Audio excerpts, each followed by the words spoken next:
मन का व्यवहार। धर्मन ये मन को व्यवहारा, गुरु गमते पर खो मन धारा। यह स्थान मन का है, मन ही निरंजन है। इस भेद का भी सतगुरु की मत से ही पता चलता है। मन ही सुन उजियार दिखावे, नाना भरम मन ही उपजावे। मन ही सुन में उजाला यानी रोशनी दिखाता है। इस रोशनी को देखकर कई प्रकार के ख्याल पैदा होते हैं। इस स्थान पर कई योगी और योगेश्वर रह गए हैं भाई। निराकार मन उपजा भाई, मन ही मन तिहों पर छाई। निराकार यानी निरंजन ने ही मन को उत्पन्न किया है। मन ही तीनों लोकों में छाया हुआ है। अनेक ठाम जीव माथा नावे, आप ना चीने धोखा खावे। जीव अनेक स्थानों पर जाकर माथा टेकता है, पर अपनी पहचान नहीं करता कि मैं कौन हूं, इसलिए धोखा खा जाता है। ये सब देव निरंजन आसा, सत्य नाम बिन मिटे न फासा। जीव स्थान स्थान पर जाकर देवी देवताओं की मूर्तियों के आगे प्रणाम करता है। यह सब मन यानी निरंजन का छल है। न पूरा गुरु मिला, न अपने आप की पहचान आई कि सुरत उस मालिक की अंश है। इसने यहाँ आकर मनुष्य के चोले में क्या करना है। यह जो बाहरमुखी पूजा है, मन की पूजा है। सतनाम की धुन इसके अंदर हो रही है। जितनी देर तक जीव गुरु से युक्ति लेकर अंदर सतनाम की धुन सुनकर मालिक के दर्शन नहीं कर लेता, उतनी देर तक यह यम के फंदे क्या यम की फांसी से नहीं बच सकता। जन्म मरण खत्म नहीं होता, ना ही जीव अपने असली घर सतलोक में पहुंच सकता है। जैसे नर मरकट दुख देही, नाना नाच नचावे तेही। जिस प्रकार मदारी बंदर को दुख देता है, तरह तरह से नचाता है, इसी प्रकार ही मन जीवों के साथ करता है। ये विधि ये मन जीव नचावे, कर्म भरम भव फंद दुड़ावे। यह मन इसी प्रकार जीवों को कभी किसी योनि में, कभी किसी योनि में लिए फिरता है। कर्मों भरमों के जंजाल में से निकलने नहीं देता।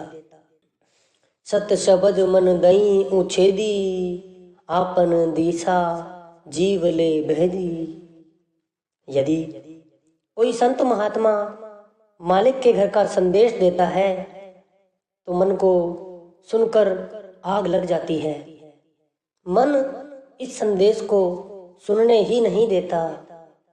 सुन धर्मन मन का व्यवहारा, मन को चीन गहे पद सारा। धर्मदास मन का व्यवहार सुन ले। जो जीव मन की चालाकी को भांप लेते हैं, वह ही निज घर पहुंच सकते हैं।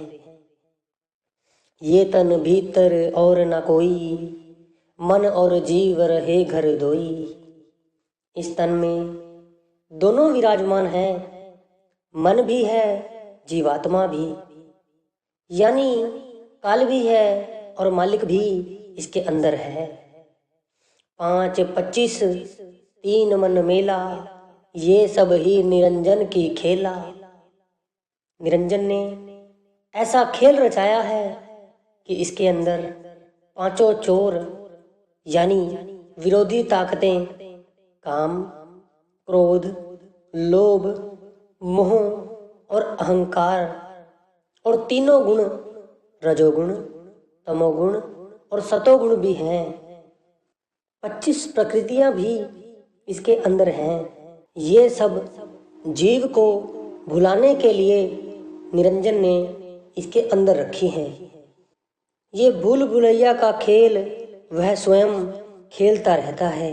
पुरुष अंश जीव आन समाना, शुद्ध भूले निज घर सहदाना। जीवात्मा सुरत यानी रूह इस तन के पिंजरे में कैद है।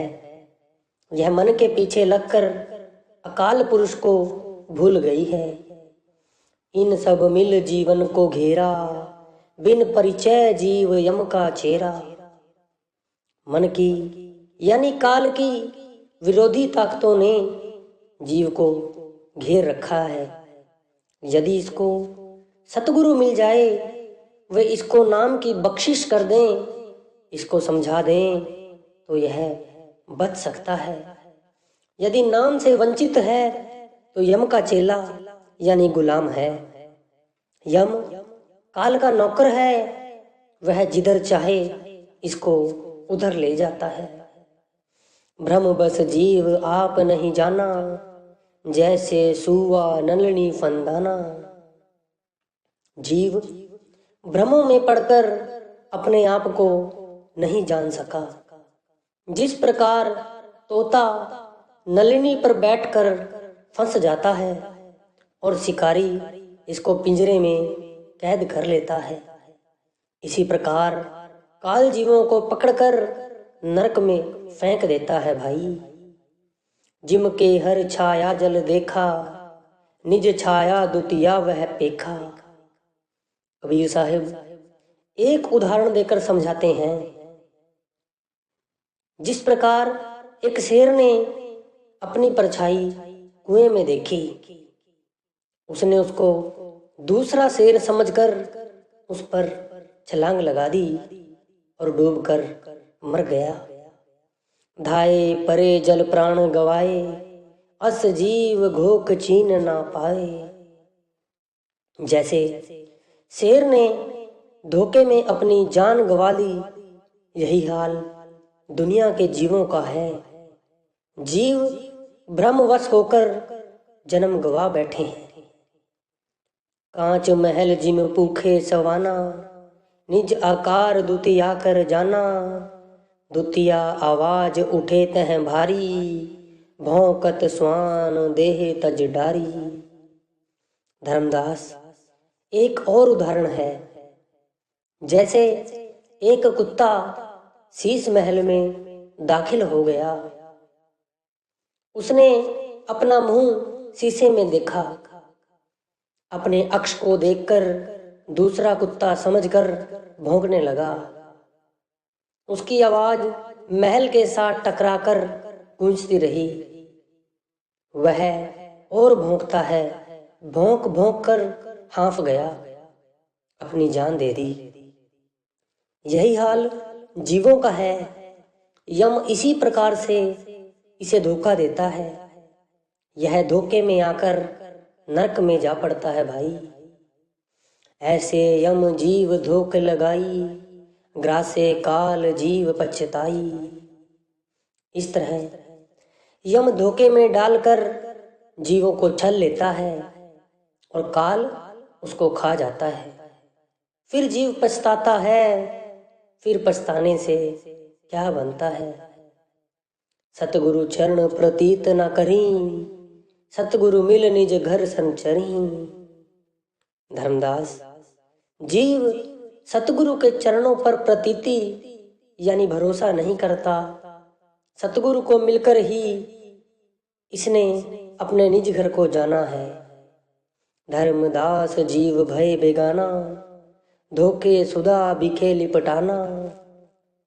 धर्मदास जीव यहाँ काल के वश पड़कर बेगाना हो गया है। धोखे में आकर अमृत छोड़कर विष पी रहा है। इस विष का दिन रात भोग कर रहा है।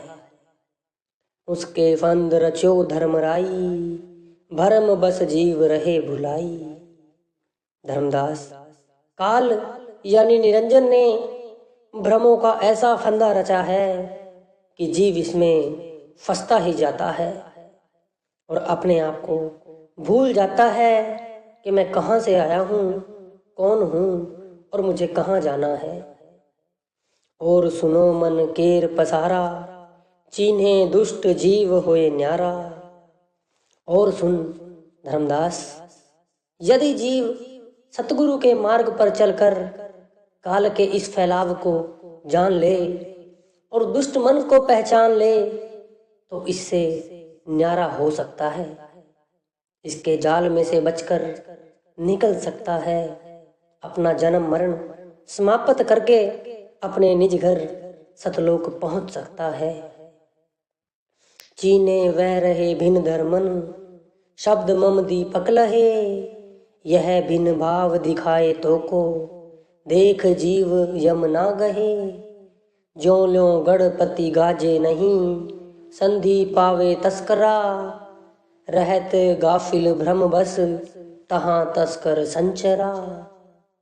कबीर साहब कहते हैं, हे धर्मदास, जीव मेरे शब्द को परख ले, ज्योत का दर्शन कर ले, फिर यम इस जीव के निकट नहीं आ सकता।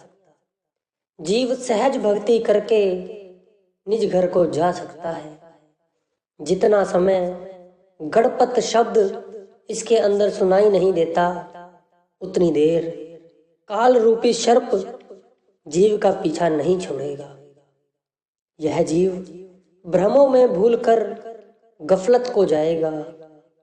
काल बड़ा भयानक है, यह उससे नहीं बच सकता। इसको सतगुरु का मंत्र ही वश में कर सकता है। इसकी प्रतिदिन मेहनत करनी चाहिए भाई। जागृत कला अनूप, ताही काल पावे नहीं। भ्रम तिमर अंधकूप, छल यमराज जीवन ग्रसे। सतगुरु की दया से वहां काल नहीं आ सकता। भ्रम अंधा कुआं है, मन के छल जीव को घेर कर इसमें फेंक देते हैं, तब काल जीव को ग्रास लेता है, यानी खा जाता है भाई।